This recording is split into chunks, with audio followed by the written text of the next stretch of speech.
Bem-vindo e especialmente bem-vinda ao canal Nada Trivial. Hoje eu quero falar sobre maternidade dentro das empresas, nas organizações, já que nós estamos chegando no Dia das Mães e nada mais pertinente do que a gente se questionar sobre de que forma quem pensa sobre cérebros, funções cerebrais, entende essa perspectiva do papel das empresas na projeção e na promoção dessa história da maternidade na vida das mulheres que estão nas empresas. E eu puxo o fio da meada dessa conversa a partir de um post que eu vi no LinkedIn de uma empresa que contratou uma mulher durante a gestação. Então, o interessante do post é que a mulher estava justamente escrevendo a respeito dessa contratação e um post com muitas e muitas curtidas, o que me chamou muita atenção. Se eu não me engano, eram cerca de umas 4.000 curtidas, né? No LinkedIn você pode amar, pode gostar, pode etc, etc. Então, entre as interações, umas cerca de 4.000 interações. E, de fato, o diferente, né, que tem você se dispor a contratar esta mulher, independente de em que momento da história desta mulher ela vai estar, né? No começo da minha carreira como palestrante, quando eu comecei a falar sobre neurociência nas empresas, esse era um tema que aparecia bastante.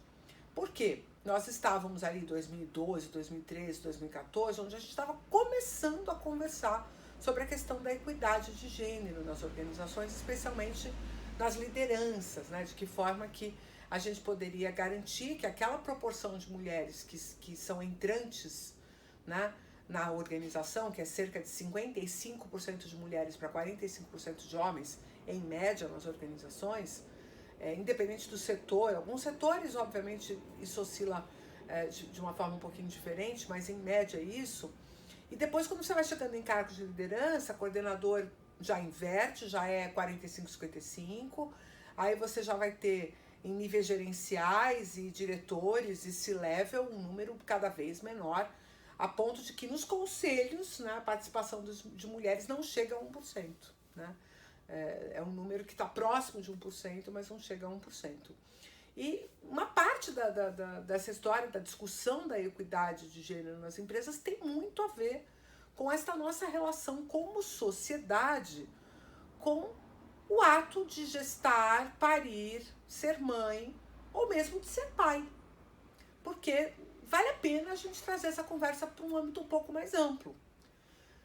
E aí a gente já tem algumas empresas que adotam uma licença maternidade de 6 meses, né, face aqueles 4 meses que são obrigatórios por lei. Mas a licença paternidade, que você pode dizer assim, Carla, mas nós não estamos aqui às vésperas do Dia das Mães, falando de maternidade nas empresas. O que isso tem a ver com a paternidade? Tem tudo a ver. E eu explico para vocês por quê. Porque no exato momento em que uma mulher, para viver a experiência de ser mãe, para formar sua família, obviamente aquelas que desejam, aquelas que querem ou aquelas que fortuitamente acabam por engravidar mesmo quando não planejam, né? Porque isso também acontece. E essa mulher vai viver esta maternidade, um dos principais receios, isso eu já tive a oportunidade de investigar, mas também tem dados, né, fora essa minha abordagem investigativa, tem dados na literatura demonstrando que uma das principais razões, né, declaradas de uma mulher em retardar o momento da maternidade ou até mesmo evitar a maternidade tem a ver com a sua carreira. Aí você pode dizer, é nada mais natural do que uma pessoa fazer opções na vida. Mas será que ser mãe ou não ser mãe deveria ser uma opção que a mulher tomaria, escolheria com base na sua carreira? Será que isso é justo? Porque do outro lado da história, quando você está conversando com homens sobre esse tema, eles têm o absoluto direito de ser pais, né? E isso nunca vai ser questionado pela organização. E eu vou dizer mais para vocês. Eu já ouvi de alguns gestores, ainda que eu isso seja absolutamente empírico, né? Alguma subjetividade nisso, mas eu já ouvi de gestores que homens que têm família e que têm filhos são mais confiáveis, porque eles têm mais o que perder, têm mais coisas a perder, acabam se mantendo mais tempo, quem sabe aderidos a alguma função. Não que eu ache isso positivo, né? Alguém precisar de um trabalho e por isso ficar na empresa. Eu preferiria que fosse por outras razões que a pessoa ficasse na empresa. Mas olha que assimetria, né? O homem que é pai, que tem sua família, é mais confiável.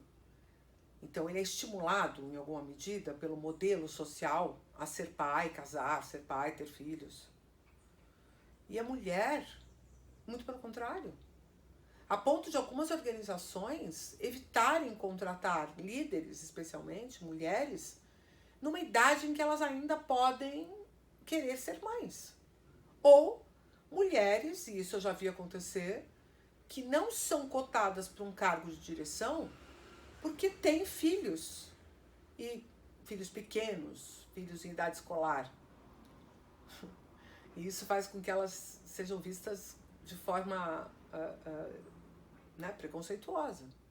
Por que a gente está querendo dizer que um homem que tem filhos é sério porque precisa manter sua família e uma mulher que tem filhos não é séria porque ela vai colocar qualquer coisa dos seus filhos à frente das coisas da empresa? É isso que a gente está querendo dizer.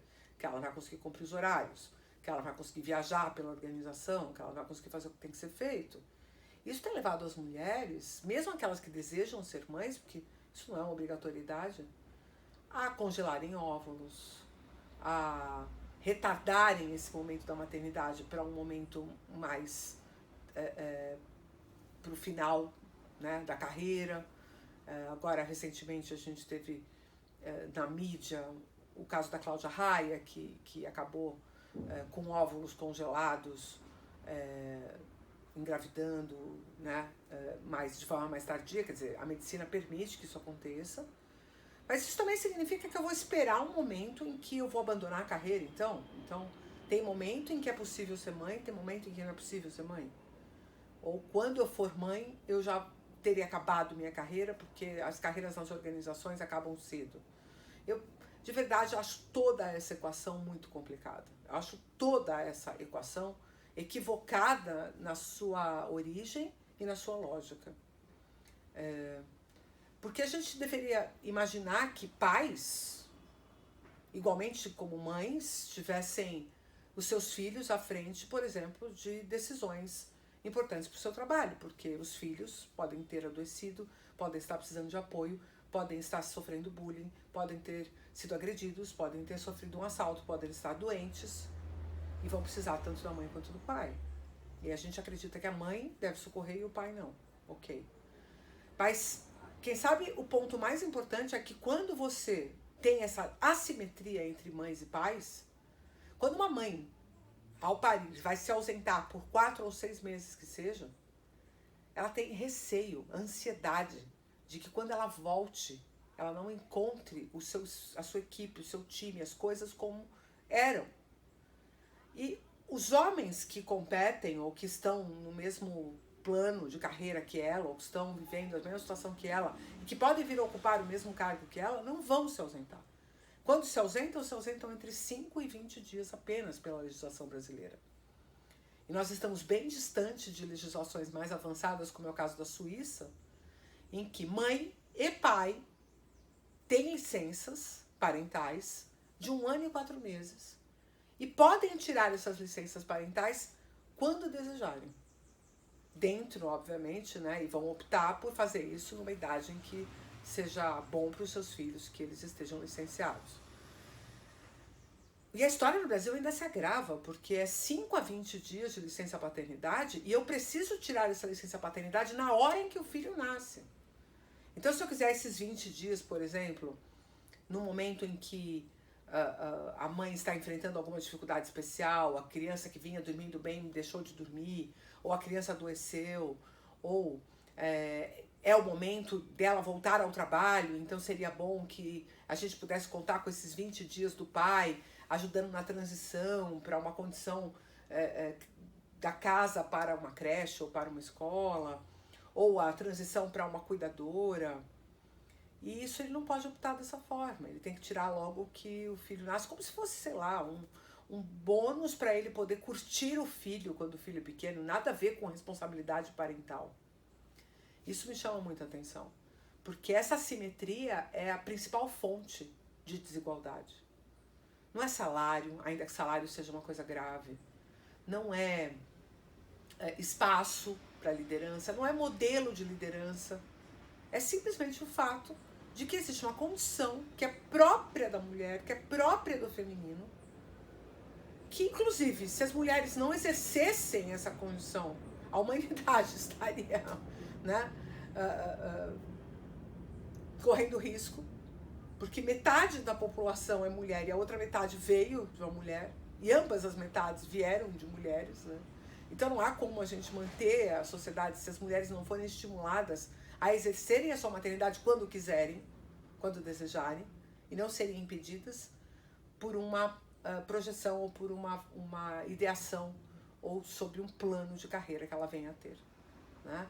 É como se ela tivesse que fazer escolhas que são escolhas cruéis. Escolhas que me lembram a escolha de Sofia, se alguém se lembra desse filme, ainda que estou fazendo uma comparação exagerada, caricata, para que fique claro o que eu estou querendo dizer, porque para muitas mulheres, sua carreira, sua independência, sua história de vida pode ser tão importante quanto a maternidade. E eu quero terminar esse vídeo contando um pouco da minha experiência pessoal, porque eu ainda, além de ser mãe e ter engravidado durante o meu doutorado, né, e na carreira acadêmica, quem sabe disso, é como se você tivesse engravidado durante a sua primeira liderança como gerente. Seria o equivalente. E eu sou mãe solo, porque sou homossexual, então eu ainda tinha mais essa questão de estar sozinha, não ter nem esse apoio.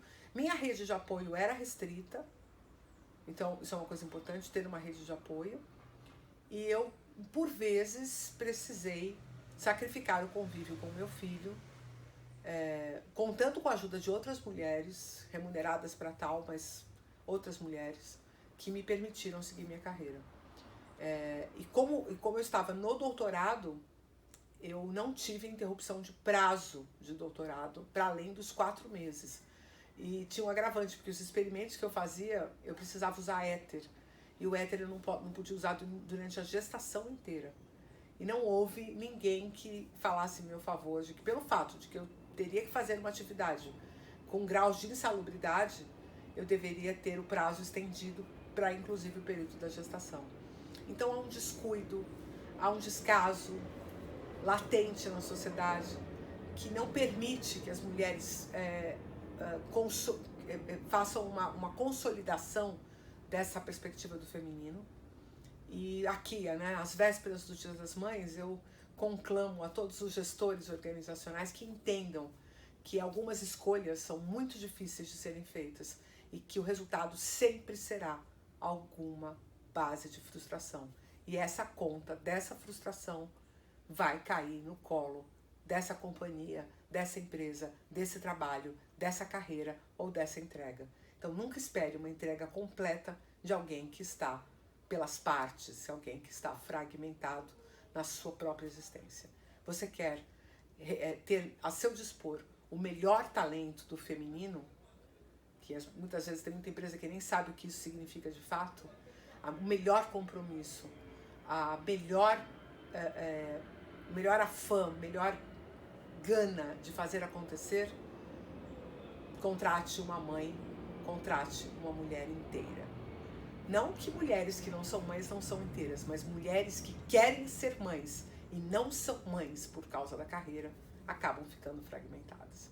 Então, fica aqui esse meu recado para as organizações nesse Dia das Mães. E você já sabe, se fosse trivial, não ia ter a menor graça. Então, aqui no Nada Trivial, a gente sempre vai buscar o fio das histórias complexas para tentar compreender como é que a gente pode abordá-las de uma outra forma. Se você gostou, não deixa de curtir esse vídeo, compartilhar com as pessoas que você acha que vão poder curtir e se inscrever no canal se você ainda não é inscrito.